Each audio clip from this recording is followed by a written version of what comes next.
Akasbani Imphal Ngangbam Nganthoi na pau pajari.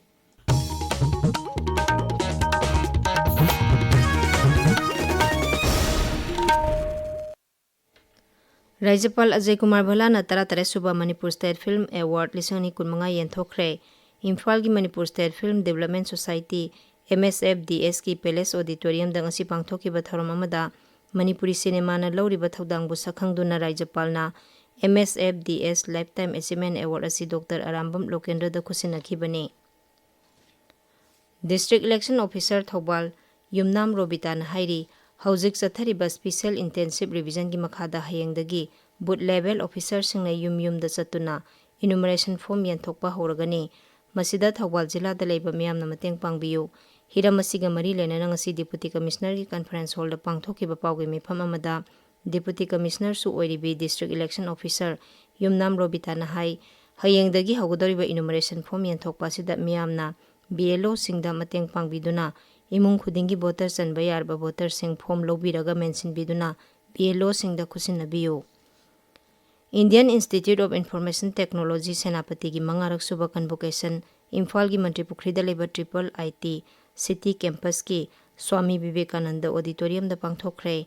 Thauramadu wangangbada IIT Guwahati gi Director Professor Devendra Jali Hal na hai mahiroi singna anobo wakhalon kya pothoktuna matik mangal leiba ama ohena bahona batangai fade mangna hai haukiba sei khara sida malemda hongba kya uba phangli masida honglakliba bigyan gi lambi asida ahenba mideng thamba changi masida sunatana khunai asida kana ba pigadaba anobo polam sing pothoktuna saukhat maikaida sangsin minana bahona si. Manipur Tribal Indigenous Farmers Committee Sandel amadi Tengnokpal Jilla na sinduna Farmers Livelihood haiba hiramda numinini sathagadaba awareness program ngasidagi Tengnokpal Jilla gi Laiching Kangsang Community Hall da hokre. Thoramasi District Administration Sandel amadi Veterinary and Animal Husbandry Tengnokpal ga khusamnaduna pangthokpani. Thoramadu da lawmi singda kanagadaba tongan ba hiramda khanghai kyana wangangki. Manipur Civil Services Combined Competitive Examination 2019 da mai paktuna MCS, MPS, MFS, SDC amadi MSS ki damak recommend tawraba candidate singi acceptance offer form thaba horagani. Form asi Mantri Pukhrida leba Manipur Secretariat South Block ki room number 60 da leba DP section dagi June namadagi fangba horagani. Form pisin bagi aroiba numit June kinuthoi gi nungthil pung 3 phawbani. Akupa marol commission asidagi khanglaba yagani.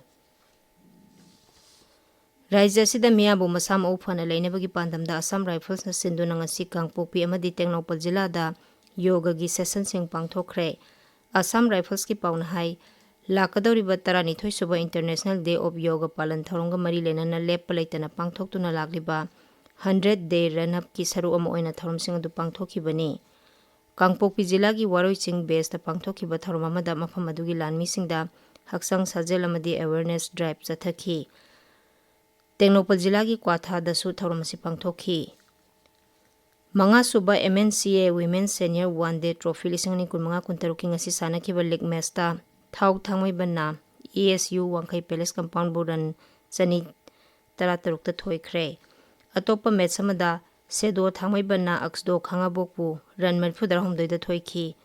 Mari suba MNCA Men's Under 19 One Day Trophy 2015 ngasi sanakiba league match ta Cyclone thangmai banna SCCC Singjamai Thongam lekai bu wicket mapan da thoikhi. Atopa match amada Rule Maitram na thau thangmai banbu rancha matara marida Al Amin Lilong na LCC lamsang buran marfudra homdoi da madi Kraw Khamnam Bazar na SU Sagol banbu ran chamayakhai mathoi da thoikhre.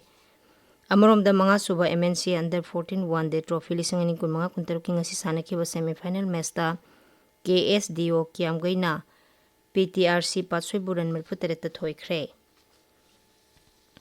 Pradhanmantri Narendra Modi gi pungningi wa man ki baat ki sama kuntra mari suba episode lakliba nongaijing numit ki ayuk pung 13 da Akashvani gi thongda sandokani. Thauromasi AIR News, DD News, PMO amasung Information and Broadcasting Mantraloy gi YouTube channel singda su live streaming tawduna sandokani. Thauromasi LRS Surachanpur da su sandokani. Masigi Manipuri wahanthok Pradhanmantri na wangang bahekloibaga Akashvani Imphal na sandokani. Masi numit asimaki numidang pung 9 da su amuhna sandokani. Dialect lol singdana ningthokaba numita sandokani. Pauloi jare.